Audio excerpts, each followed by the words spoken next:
So welcome to ABC channel. तो hey guys, today हम करेंगे chapter 5 the fundamental unit of life of class 9 CBSE. So let's start the chapter. देखो, fundamental unit of life, आपको पता है कि fundamental unit of life क्या होता है? बेसिकली जो फंडामेंटल यूनिट ऑफ लाइफ होता है ना हमारा, वो होता है सेल। कैसे? अब आप पूछोगे कैसे? क्योंकि जो सेल होता है, सेल से आपको ये चार्ट तो पता ही होगा, अगर नहीं पता तो मैं बता देती हूँ। देखो, सेल है, ठीक है, ये रेज करके बताना। सेल से टिश्यूज बनते हैं, टिश्यू से ऑर्गन्स बनते हैं, ऑर्गन से ऑर्गन सिस्टम बनते हैं, ऑर्गन सिस्टम से एक ऑर्गेनिज्म की डेवलपमेंट होती है, ठीक है।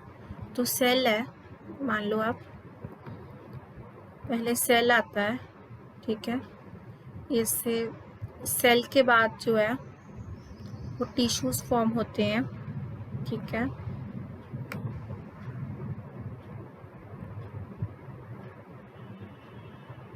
टिश्यूज फॉर्म होते हैं, टिश्यूज के बाद ऑर्गन्स फॉर्म होते हैं, ऑर्गन्स के बाद ऑर्गन सिस्टम फॉर्म होता है,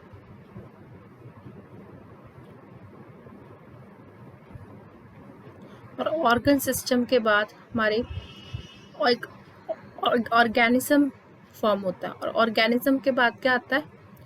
ऑर्गन सिस्टम के बाद ऑर्गेनिज्म आता है, ऑर्गेनिज्म के बाद पॉपुलेशन आती है, पॉपुलेशन के बाद फिर वो पॉपुलेशन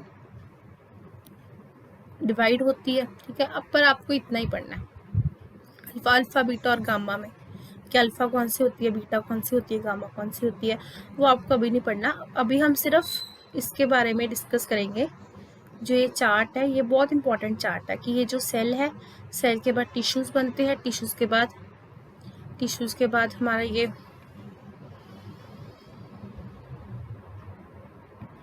टिश्यूज के बाद ऑर्गन बनता है, ऑर्गन के बाद ऑर्गन सिस्टम फॉर्म होता है, ठीक है। तो नेक्स्ट जो है ना हमारा, वो है basically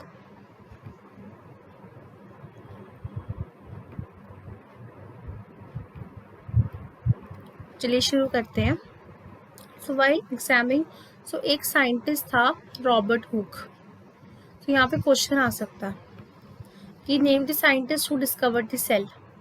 that was scientist was Robert Hooke. Chapter बहुत इंटरेस्टिंग है, ठीक है, कोई डिफिकल्टी नहीं है इसमें।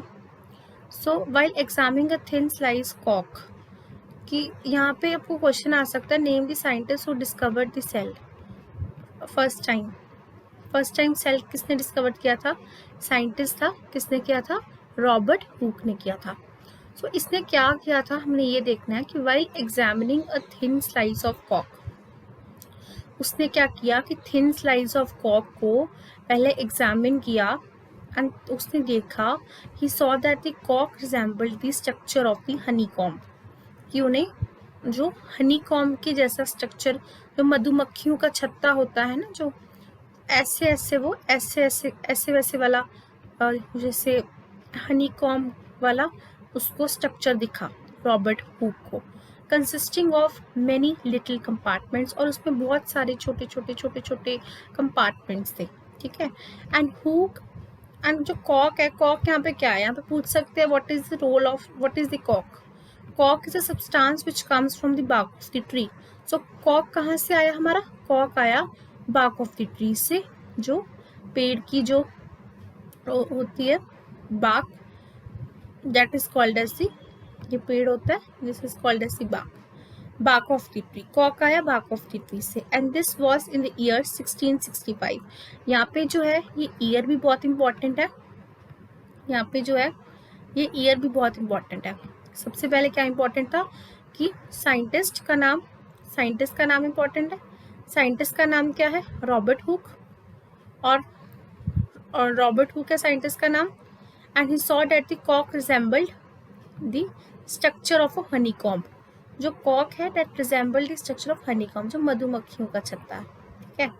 और उसके बाद आ जाएगा आपका, जो कॉक क्या है? एक सब्सटेंस है which comes from the bark of a tree. कॉक क्या है, एक सब्सटेंस है जो बाकी ट्री के साथ है। And this was the year, कहाँ पे आया था, this was the year 1665। So when hook made this chance observation, जब हुक ने क्या देखा, hook made this chance observation through a self designed microscope. So hook ने अभी जो कंपार्टमेंट्स जो है ना वो क्या किया, उसने एक माइक्रोस्कोप से देखा। सो माइक्रोस्कोप क्या होता है, माइक्रोस्कोप होता है कि जब हम बहुत छोटी चीज़ें होती है ना, बहुत छोटी चीज़ें कौन सी होती है, जैसे वायरसेस, बैक्टीरिया, है ना, ये सारी चीज़ें होती है, ये सारी चीज़ें, जैसे वायरसेस, अभी कोविड हुआ था, कोरोना वायरस ना, तो ऐसे चीज़ों को एग्जामाइन करने के लिए हमें ऐसे तो दिखती नहीं है, तो ऐसी चीज़ें को देखने के लिए हमें माइक्रोस्कोप चाहिए। तो उसने माइक्रोस्कोप के ऊपर एक स्लाइड बनाई थी और उसमें उसने ये हनीकॉम्ब के स्ट्रक्चर देखे थे। ठीक है ना, इंटरेस्टिंग। तो अभी देखते हैं आगे क्या होता है। Robert Hooke call these boxes cells. उन्हें जो ये कंपार्टमेंट से जो मधुमक्खियों का छत्ता था उसको उन्होंने क्या किया, उसको उन्हें कहा कि सेल्स, उसने ये कहा कि ये सेल्स हैं। Now cell is a Latin word for a little room. Cell एक लैटिन वर्ड है लिटिल रूम के लिए। ठीक है, सेल क्या है यहाँ पे, cell is a what, it's a Latin word for little room. और उसके बाद this may seem to be a very small and significant incident, एक बहुत सिग्निफिकेंट इंसिडेंट है। So it is very important in the history of science. Science की history के लिए बहुत इंपॉर्टेंट है कि जो सेल की बेसिकली डिस्कवरी हुई थी, हमारा जो सबसे बॉडी का स्मॉलेस्ट पार्ट, बेसिकली सेल के अंदर वैसे न्यूक्लियस होता है, न्यूक्लियस के अंदर जेनेटिक मटेरियल होता है ना, तो जो सेल जो है वो किसने डिस्कवर किया था और इसका एक्सपेरिमेंट बहुत इंपॉर्टेंट है, और एक कब डिस्कवर किया था, और कॉक क्या है, इसमें substance which comes from the bark of the tree, है ना, जो इसमें जो देखा उसने, जो हनीकॉम्ब के स्ट्रक्चर्स के वो कंपार्टमेंट्स थे। ठीक है, हनीकॉम्ब के स्ट्रक्चर्स वो कंपार्टमेंट्स थे, और वो कंपार्टमेंट्स को हुक ने, इस साइंटिस्ट ने क्या नाम दिया, सेल। सो जो सेल है, सो उसने और उसको माइक्रोस्कोप पे ऊपर रख के देखा। सो माइक्रोस्कोप क्या होता है, इसका मैं आपको पूरा डिटेल बताऊंगी, ऑल्दो यहाँ पे लिखा नहीं हुआ माइक्रोस्कोप का, but I will tell you the whole detail, I will cover each and everything so that you can understand better.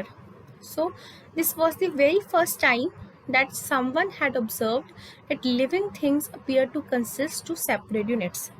So the use of the word cell to describe these units is being used till this day in biology. So biology में जो cell का word है वो use होता है। सो ये कहाँ से आया, हनीकॉम्ब के कंपार्टमेंट से आया था, और उसने रॉबर्ट हुक को उसको क्या नाम दे दिया, उसको नाम दे दिया cell. So cell is what, cell is smallest unit of life, it is the fundamental unit of life. How you can define the cell, अगर आपको पेपर में पूछा जाए कि बताओ डिफाइन सेल, सेल क्या है, सेल हमारा फंडामेंटल यूनिट ऑफ लाइफ है, उसी में ही चैप्टर है हमारा।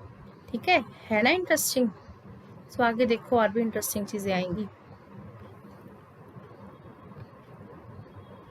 सो यहाँ पे एक एक्टिविटी है, what are the living organisms made up of. So let us do this. यहाँ पे ये क्वेश्चन आ गया, what are living organisms made up of. Let us take a small piece of onion. मान लो कि आप स्मॉल पीस ले लो अनियन का, ठीक है, with the help of the pair of forceps we can peel off the skin. जो onion, आप अनियन का पीस ले लो, आप कोई भी अनियन प्याज वगैरह ले लो, ठीक है बेटा, जस्ट 2 minutes I'll come.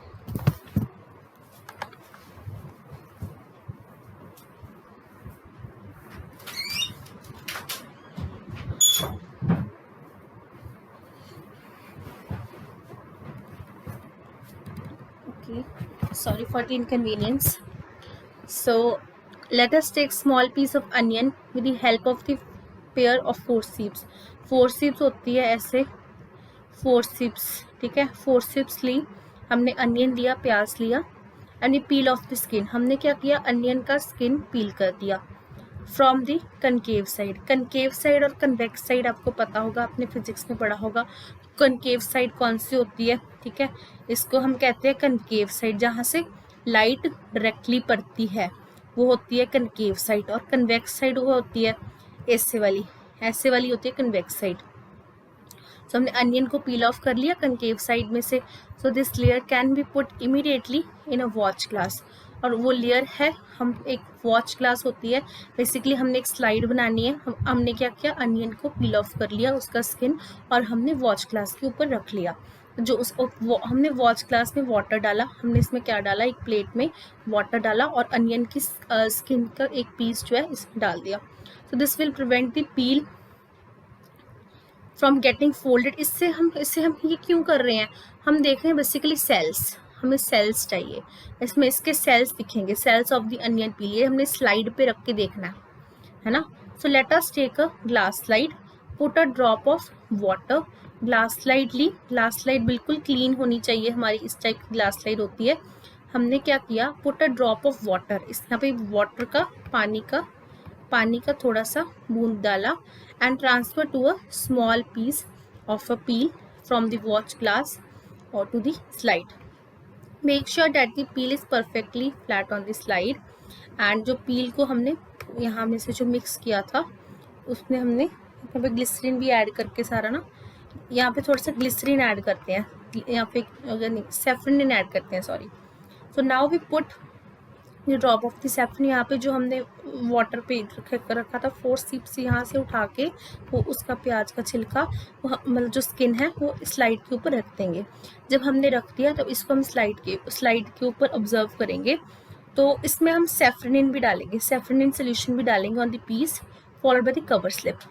इसको कवर स्लिप क्यों लगाते हैं, ये आप पूछ सकते हैं, वाई हम कवर स्लिप क्यों लगाते हैं, ताकि वो उस अफेक्ट ना हो, जो हमारे सराउंडिंग्स में बहुत सारे बैक्टीरिया है, बहुत सारे वायरसेस है, हम बोलते हैं, आपको लगता होगा कि अगर हमारे सराउंडिंग्स में बहुत सारे बैक्टीरिया प्रेजेंट है तो वो हमारे कुछ अंदर भी जाते होंगे बैक्टीरिया, है ना, तो उसके लिए हमारे पास बहुत सारे physical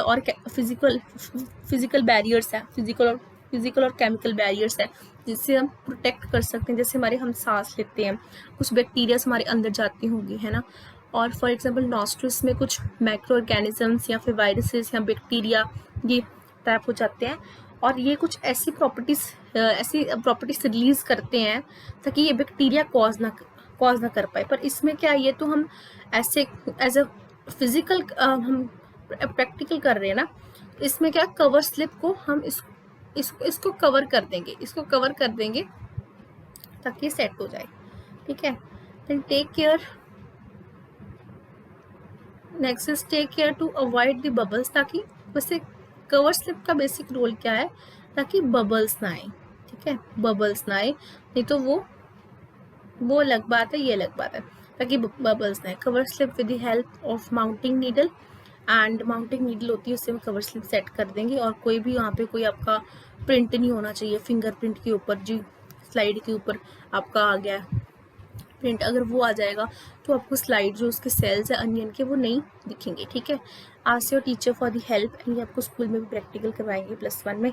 so we have prepared a temporary mount of onion peel, शायद 9th में भी कराती हूँ, and we can observe the slide under the low power और high powers of the compound microscopes। low power कौन सी होती है, low power जो होती है ना, low power होती है 10x, इसके बहुत डेप्थ दे सकते हो, और जो हाई पावर होती है वो होती है 40x। तो ये होती है आईपीस, यहाँ से आप ऑब्जर्व करते हो,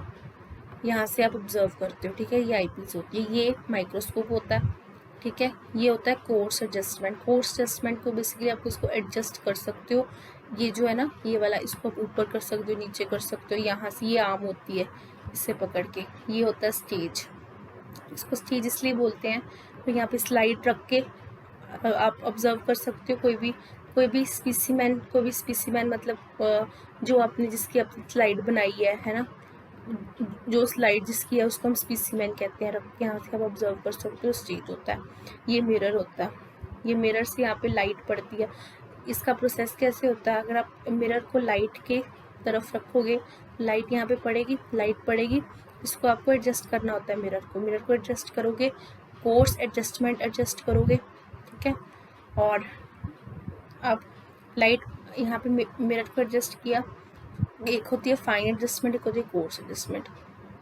कोर्स एडजस्टमेंट जो होती है ये बॉडी ट्यूब को ऊपर नीचे करने के लिए होती है, और फाइन एडजस्टमेंट जो होती है, जो अब यहाँ से भी ये यहाँ से एडजस्ट करोगे 10x और 40x, फाइन एडजस्टमेंट जो होती है जो इसको नीचे करने के लिए होती है ताकि हम आपको ऑब्जर्व हो सके, ठीक है। अभी आपको इसमें सिर्फ इतना ही करना है, ज़्यादा नहीं पढ़ना कंपाउंड माइक्रोस्कोप के बारे में।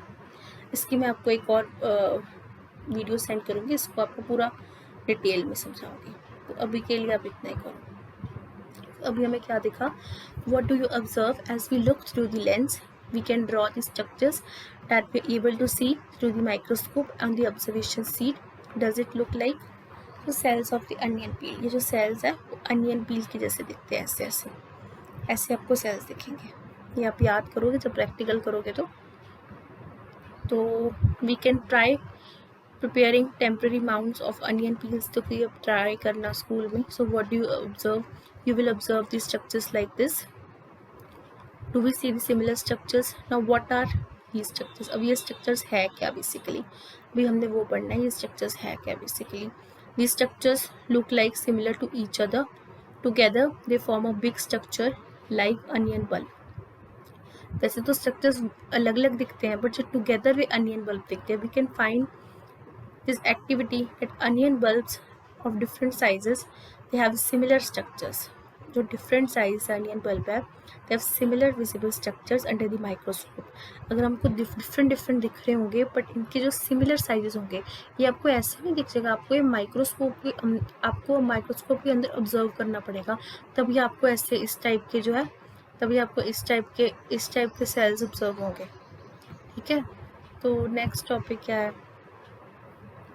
सो इसमें लिखा हुआ है these small structures that we see are the basic building units. So इसमें हमसे क्या पता लगता है, जो ये एक्सपेरिमेंट किया अनियन वाला, इससे हमें पता लगता है जो बेसिकली हमारी जो सेल्स है वो बिल्डिंग यूनिट्स है हमारी बॉडी के, ठीक है। क्या है, cells they are the building units and fundamental unit of life. इतना अभी तक हमको पता लग गया, ठीक है। Not only onions but also the organisms we observe around are made up of cells. जो ऑर्गेनिजम्स है वो सेल्स के बने होते हैं, however there are also single cells that live on their own. Single cells भी है जो देयर ओन लिव करते हैं। यहाँ पे क्या लिखा हुआ है ये भी पढ़ लेते हैं, कई बार साइड वाली चीज़ें होती है ना वो कभी भी MCQ टाइप में आ जाती है। तो जो यहाँ पे लिखा हुआ है ये भी देख लेते हैं कि cells were first discovered by Robert Hooke. ये तो हमने कर ली थी, रॉबर्ट हुक ने कैसे हनीकॉम्ब के स्ट्रक्चर्स के स्मॉल कंपार्टमेंट्स थे उनको उसने सेल का नाम दिया। कब किया था, 1665 में किया था। He observed the cells in a कॉक slice with the help of the primitive microscope. और ये जो है ना ये माइक्रोस्कोप एंटनी वॉन लेवनहॉक इसने डिस्कवर किया था। एंटनी वॉन लेवनहॉक, ये कई बार MCQ में आ जाता है, इसने माइक्रोस्कोप डिस्कवर किया था। So with improved microscope discovered the free living cells in the pond water for the first time. ये भी किया था, ये भी याद रखना है। It was Robert Brown in the 1831 who discovered the nucleus in the cell. So अभी पहले रॉबर्ट हुक ने क्या किया था, मिक्स नहीं करना, रॉबर्ट हुक ने सेल डिस्कवर किया था, और जो रॉबर्ट ब्राउन ने क्या किया था, सेल होता है ना सेल, उसके अंदर ना एक छोटा सा ऐसे मटेरियल होता है, उसको हम क्या कहते हैं, न्यूक्लियस।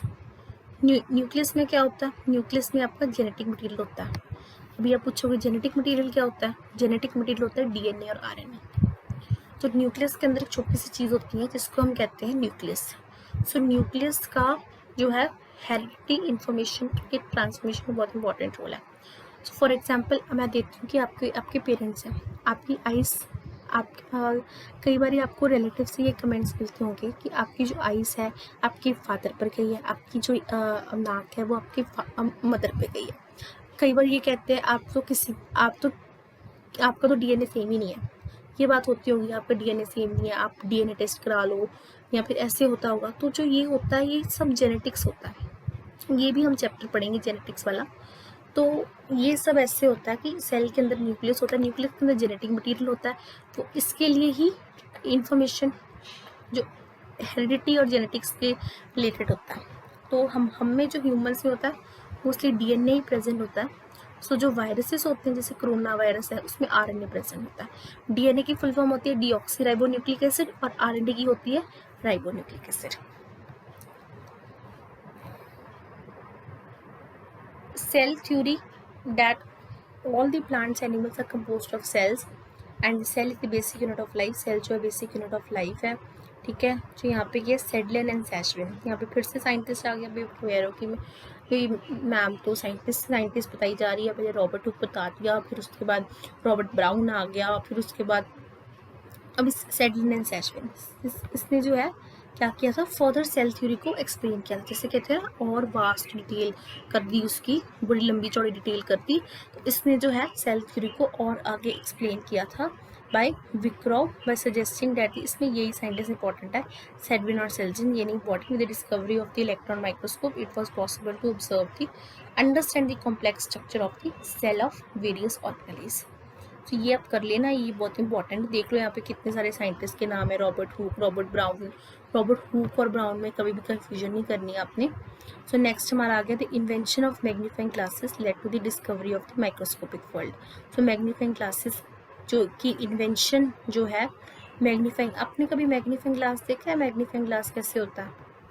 मैग्नीफाइंग ग्लास, अगर आप कोई भी चीज़ लो, मान लो कि आप चेयर पे बैठे हो या फिर है ना चेयर पे बैठे हो, तो आप यहाँ पे कोई भी किसी टेबल के ऊपर बैठे हो, आप कोई भी पास शॉर्पनर है, कुछ भी है, मैग्नीफाइंग ग्लास को अगर आप बहुत नज़दीक से देखोगे तो आपको वो चीज़ बहुत बड़ी लगेगी, इतनी बड़ी लगेगी कि आप उसके अंदर ही डूब जाओगे, ठीक है। तो वो होता है मैग्नीफाइंग ग्लासेस, ठीक है। उसकी बात नहीं कर रही, मैग्नीफाइंग जो छोटे वाले ग्लासेस होते हैं ना, मैं उनकी बात कर रही हूँ। सो इट इज़ दी नाउ मैं आपको बहुत अच्छे तरीके से समझा रही हूँ। आई होप आपको समझ लग गई होगी, आपको फिर भी नहीं समझ लग रही, मैं बार बार कह रही हूँ कि प्लीज़ कमेंट करो, और आपको अगर वीडियो अच्छी लगती है तो please please please please like करो, ठीक है। तो whole organism as an amoeba. तो अमीबा में क्या होता है? अमीबा में क्या होता है? So whole organism as an amoeba. Amoeba में ये जो है क्लेमिडोमोनास, पैरामोशियम एंड बैक्टीरिया, ये आपको कुछ एग्जांपल्स याद रखेंगे। Chlamydomonas, paramecium and bacteria. Organisms are called as unicellular organisms. जो ऑर्गेनिजम्स होते हैं ना ये यूनिसेलर होते हैं। यूनिसेल का क्या मतलब होता है? ये नाम से पता लगता है, पता कैसे? यूनिसेलर का मतलब होता है, देखो यूनि का मतलब होता है वन, है ना, यूनि का मतलब वन होता है। और सेलुलर का क्या मतलब होता है? सेलुलर का मतलब होता है जिसमें सेल्स प्रेजेंट है, मतलब कितने सेल्स प्रेजेंट। यूनिसेलर मतलब यहाँ पे सिर्फ एक सेल प्रेजेंट है, ठीक है। On the other hand, many cells together form a single body and assume different functions in it to form various। कुछ ऑर्गेनिजम्स यूनिसेलर हो सकते हैं, कुछ मल्टीसेलर हो सकते हैं। यूनिसेलर में सिर्फ एक और ऑर्गेनिज्म होता है, मल्टीसेलर में मैनी होते हैं। कौन से इसके क्वेश्चन आ सकता है? What are the unicellular multicellular organisms with examples? Fungi, plants, animals, ठीक है। Can we find out the names of the more unicellular organisms? Every multicellular organism has some form of single cell.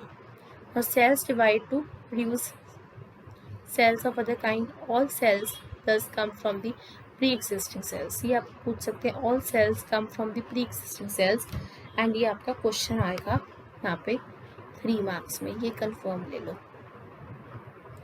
ये जो ऐसे होते हैं twisted question जो होते हैं उसमें आ जाता है कि all cells come from the pre existing cells. Cells divide, जो सेल्स जो है क्या करते हैं? प्री एग्जिस्टिंग सेल्स का क्या मतलब है? आपको पता है प्री एग्जिस्टिंग सेल्स कौन से होते हैं? मैं आपको बताती हूँ प्री एग्जिस्टिंग सेल्स का क्या मतलब है।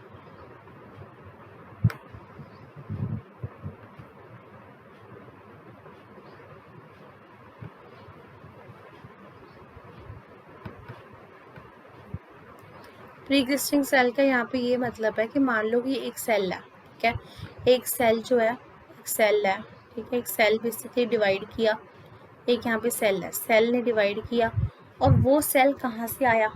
पिछले सेल से आया, फिर सेल ने फिर से डिवाइड किया, ठीक है, वो सेल कहाँ से आया? पिछले सेल से आया, ठीक है, मतलब उसके उससे से आया ना, वो इसका मतलब है प्री एग्जिस्टिंग सेल्स का। तो नेक्स्ट फिर से हमारी एक्टिविटी आ गई। तो इसमें क्या है? एक्टिविटीज़ बहुत सिंपल है, कोई टफ नहीं है।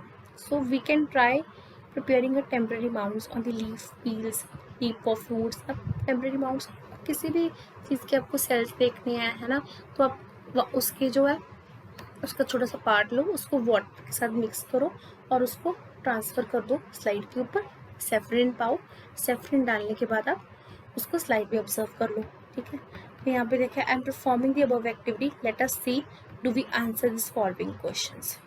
Do all cells look alike in terms, in shape and size? Yes, the all cells were alike. When we observed them on the microscope, the all cells were alike. Now, do all the cells look alike in structure? Yes. Could we find differences among the cells from different parts of the plant body? So, what similarities could we find? तो ये भी 2 questions आपको homework है, आप ये find out करके आओ कि इसमें आपको क्या सिमिलैरिटीज फाइंड आउट आएगी, ठीक है। So some organisms can have cells of different kinds. कुछ organisms के पास cells different kinds के cells present होते हैं. Look at the following picture of depicts the human body. ये ह्यूमन बॉडी के सेल्स की बात कर रहे हैं, ठीक है। सेल का पता चल गया, किसने डिस्कवर किया था वो पता चल गया, कैसे हुआ, कब हुआ, ठीक है, वो सब हो गया। अब हम क्या कर रहे हैं, various cells from the human body. So क्या होता है, ये स्मूथ मसल है, ये हमारी जो है ना मसल्स होती हैं, उसमें आप देखोगे मैम ये क्या करा रही है, ये देखो स्मूथ मसल में ऐसा सेल होता है। ब्लड सेल ऐसे होते हैं। नर्व सेल, जो नर्व सेल होते हैं वैसे होते हैं, इसको हम न्यूरॉन्स कहते हैं, ठीक है। नर्व सेल, ये बोन सेल ऐसा होता है। ओवम ऐसा होता है। ओवम कहाँ पे होता है, वो फीमेल रिप्रोडक्टिव सिस्टम में होता है, फीमेल्स होता है, ये आप इतना याद रखो। ये स्पर्म किस में होता है, ओवम जो है फीमेल्स में होता है, स्पर्म मेल्स में होता है। फैट सेल, ठीक है, फैट सेल ये आईज में आ गया, और फिर ये बोन सेल आ गया। तो ये आपको various type of cell plus उनके स्ट्रक्चर्स याद रखने हैं, ठीक है। याद रखोगे इतना, चलो ठीक है, नेक्स्ट करते हैं। यहाँ पे लिखा है कि shape and size of the cells are related to the specific function they perform. मतलब मान लो यहाँ पे कि जो इनका जो ब्लड सेल्स है फर्स्ट ब्लड में होंगे, तो ब्लड का फंक्शन होगा, ठीक है। जैसे ये नर्व सेल्स है, नर्व इम्पल्सेस का करेंगे, ठीक है। जैसी उसकी शेप होती है, जैसा नाम होता है, वैसा ही फंक्शन परफॉर्म करते हैं, ठीक है। In some like amoeba have changing shapes. जो अमीबा होता है ना वो सूडोपोडिया फॉर्म करता है। अमीबा का आपको पता ही होगा, इरेगुलरली शेप्ड, छोटी क्लासेस में अमीबा पढ़ाया ही होगा, अमीबा इरेगुलरली शेप्ड होता है ना। In some cases the cell could be more और लेस फिक्स्ड, पेरिसेलुलर और even type of the cell. Now for example nerve cells have a typical shape. Nerve कुछ क्या होता है, नर्व सेल्स की सिर्फ टिपिकल शेप होती है। नेक्स्ट जो है, each living cell has the capacity. हर लिविंग सेल के पास क्या होता है, कैपेसिटी होती है to perform the certain basic functions that are characteristic for living forms. हर सेल के पास अपना एक रोल होता है, जो अपना बेसिक फंक्शन होता है जो परफॉर्म करता है। सो इसमें है कि हाउ डज इसमें कह रहे हैं कि how does a living cell perform this basic function. ये क्वेश्चन आ गया फिर से। क्वेश्चन तो इसमें बहुत इंपॉर्टेंट है, ये नोट कर लो आप, ये चैप्टर बहुत इंपॉर्टेंट है, इसमें से बहुत क्वेश्चंस पूछते हैं। So we know that there is a division of labour. यदि मल्टी सेलर ऑर्गेनिज्म में डिवीजन ऑफ लेबर होती है, such as human beings. This means that different parts of the human body that perform the different functions. So the human body has a heart to pump blood. हमारे पास क्या है, हमारे पास heart है blood pump करने के लिए, हमारे पास स्टमक है फूड को डाइजेस्ट करने के लिए। Similarly division of labour is also seen with a single cell. वैसे जो है डिवीजन ऑफ लेबर होती है, हम हार्ट से हमारा अगर हार्ट ही ना पंप करे तो we are not live. Heart ही पंप करना बंद कर जाए तो हम बिल्कुल ही मर जाएंगे, है ना। तो स्टमक हमारा फूड ही ना डाइजेस्ट हो, then we can't eat, then we can't digest the food, है ना, फूड ही नहीं खा सकते तब तो हम। वैसे डिवीजन ऑफ लेबर कर रहे हैं, each kind of cell organelle that performs the special function, such making new material in the cell, clearing up waste material from the cell, and so on. A cell is able to perform, यहाँ पे इसकी definition आ गई, ये important है. Cell is able to live and perform all its functions because of its organelles. इस cell के अंदर भी ऑर्गेनेल्स होती हैं. जो सेल रहता है, हम देखेंगे कि ये सेल है, सेल के अंदर न्यूक्लियस है. सेल भी दो तरह के होते हैं यूकैरियोटिक और प्रोकैरियोटिक. तो these organelles constitute the basic unit of life called a cell. It is interesting that the cells are found to have the same organelles no matter what their function or what organism they are found in.